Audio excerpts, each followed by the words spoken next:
మూడవ అధ్యాయం కంటిన్యూషన్ అండి. అత కేశ ప్రయుక్తోయం పాపం చరతి పూరుషః అనిచ్చన్నపి వార్ష్ణేయ బలాదివ నియోజితః. అర్జునుడు అనెను, కృష్ణ, నరులు పాపమాచరించుటకు హేతువేమి? ఇష్టము లేకున్నను మనుజులు ఎవరో బలత్కారముగా చేయించినట్లు పాపములు ఆచరింతురే. అనగా పాపాచరణకు కారణము బాహ్యమా ఆంతరింగికమా? సాధారణముగా మానవులందరూ స్త్రీ, పురుష, బాల, వృద్ధ వివక్షత లేకుండా తప్పు పని ఎలా చేసితివని ఎవరైనా ప్రశ్నించినతో తామా పని చేయుటకు పైవారెవరో కారణమైనట్లుగా మాట్లాడుదురు.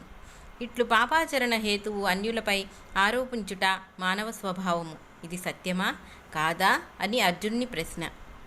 శ్రీ భగవానువాచ కామయేష క్రోధయేషః రజోగుణ సముద్భవః మహాశనో మహాపాప్మా విద్యేనమిహ వైరిణం. శ్రీకృష్ణుడు చెప్పెను, రజోగుణ కార్యములకు కామమును, అది విఫలమైనప్పుడు జనించు క్రోధమును పాపాచరణకు ముఖ్య హేతువులు. ఈ కామము ఎన్నటికీ తృప్తి చెందినది కాదు, మహాపాపి.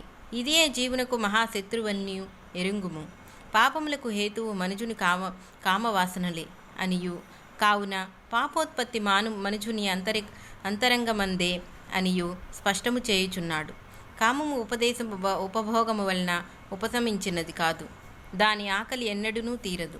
దురాశ పాశబుద్ధిని చేసి నరులు పాపాచరణ గీర్చున్నది కామమే.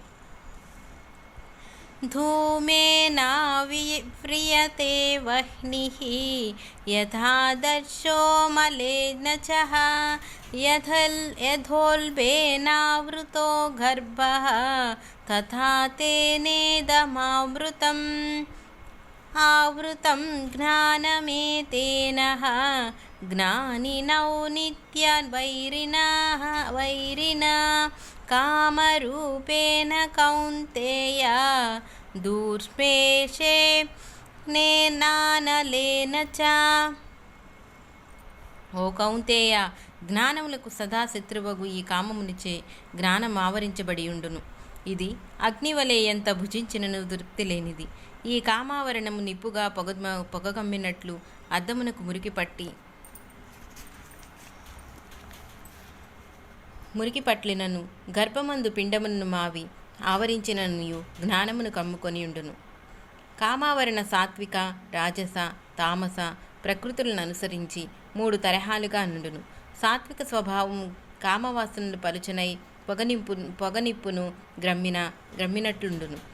ఊదినను విసిరినను పొగపోయి అగ్నిజ్వాల బలర్పడినట్లు తత్వశ్రవణ మాత్రమున ఈ కామావరణ నశించి జ్ఞానాన్ని ప్రజ్వలిల్లును. రజోగుణములందు కామావరణ కొంచెము దట్టమై అద్దమందడి జుట్టుతోమి కడిగి ఆరబెట్టిన గాని పోనట్లు శ్రవణమనన నిధి జ్ఞానము వలనను తపశ్చర్యములను గాని తొలగదు. తమోగుణముల యందలి కామావరణ మిక్కిలి దట్టమైనది. గర్భము అందలి శిశువు ఆవరించి మాయావరణ నవమాసముల నుండి భగవద్గణం అనుగ్రహము వలన గాని ఎట్లు తొలగునో అట్లే స్వప్రయత్నము వలనే వీడదు. తీవ్ర పశ్చర్యముల వలన భగవదనుగ్రహము సంపాదించి కాలక్రమమున ఆవరణ దోషముల నుండి వెలువడవలెను. ఈ 3 తత్వముల వారిని శరత్కామ మేఘములతోనూ సగము వర్షించిన మేఘములతోనూ కారుముగ్గులతోనూ పోల్చవచ్చును.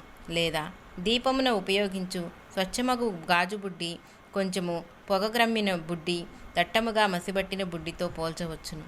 వీరిని రమణ భగవానుడు తుపాకీ మందు బొగ్గల కుంపటి పచ్చికట్టెలతో పోల్చినాడు.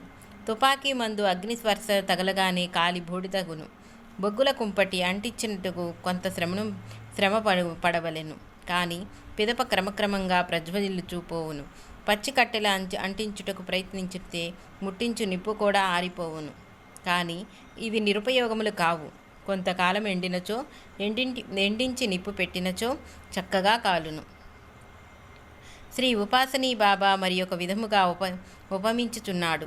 మన మనస్సు తను పాత్ర ఖాళీగా ఉన్నచో భగవత్కృపయను పదార్థమును గ్రహించుటకు ఉపయోగించుము. కానీ ఇదివరకే మనసు వివిధమగు ప్రాపంచిక పదార్థములతో అనగా కామవాసనలతో నిండియున్నను ఆ పాత్రమును స్వచ్ఛము చేసుకొన్నచో అందు భగవత్కృప సంగ్రహించవచ్చును. దానిని స్వచ్ఛము చేయుట అది వరకు ఉంచిన వస్తువులను బట్టి సులభమగునో కష్టమగునో ఉండును. పప్పు బియ్యము మొదలగు పొడి వస్తువులను పోసిన పాత్రలు ఆ వస్తువులను తీసివైచి ఊడుట వలన కానీ గుడ్డతో తుడుచుట వల్ల కానీ పరిశుభ్రమగును. నూనె నెయ్యి మొదలగు జిడ్డు పదార్థము నుంచిన పాత్రలు సోడా సీకాయి ఇసుక మొదలగు వానితో తోమి కడిగి ఎండబెట్టి కానీ స్వచ్ఛము కావు. ఇక తారు వార్నిసు కర్ర నూనె మొదలగు పదార్థముల నుంచిన పాత్రలు అగ్నిస్పర్శ వలన కానీ స్వచ్ఛముగా నేరవు. అట్లే సాత్విక రాజస తామస స్వభావముల వారి ఆంతరిక పలు రకముల కామవాసనలచే పూరితమై ఉండును. తగు సాధనలచే వాటిని నిర్మూలించిన గాని చిత్తశుద్ధి కలిగి జ్ఞాన సూర్యోదయము కాదు. ఇంద్రియాణి మనోబుద్ధిః అస్యాధిష్టానముచ్యతే ఏతైర్విమోహయత్యేషః